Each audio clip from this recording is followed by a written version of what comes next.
I'm going to start a new series, takeaways from the week. So it's Friday. We're going to talk about all the takeaways. Get your notes. Get your notes. Takeaway number one. If your IEP meeting has double digits, there's going to be a problem. In 2 meetings this week, 19 people in one, 20 in the other.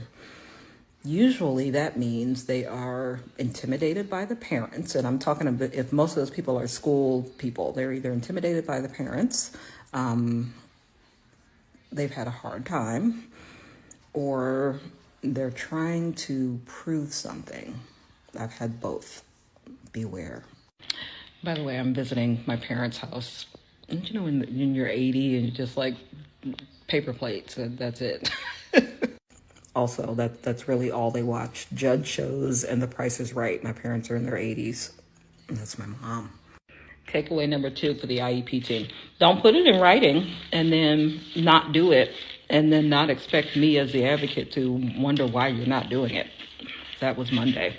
Well, we chose not to. It's in writing. You said you were going to trial this particular thing, and you chose not to do it. Well, we're opting not. No, you do the same thing to parents all the time. It's not in writing. We're not going to. It's in writing. I fully expect it to be done. Again, for the IEP team.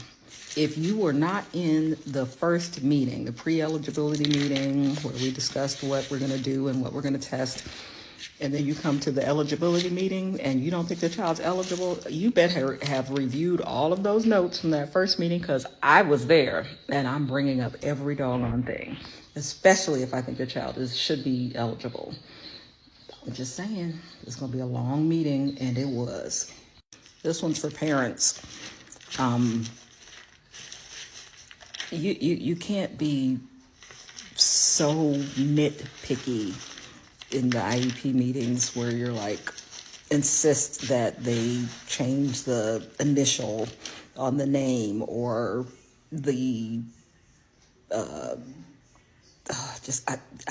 I've had 2 parents meeting clients that have been nitpicked every tiny little detail.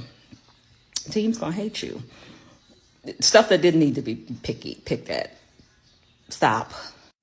This one's for parents. If you don't have an advocate, just make sure you understand the order of an IEP meeting. They're going to talk about present levels, goals, services. Don't start talking about services before it's time. You're just not going to get anywhere. That's it.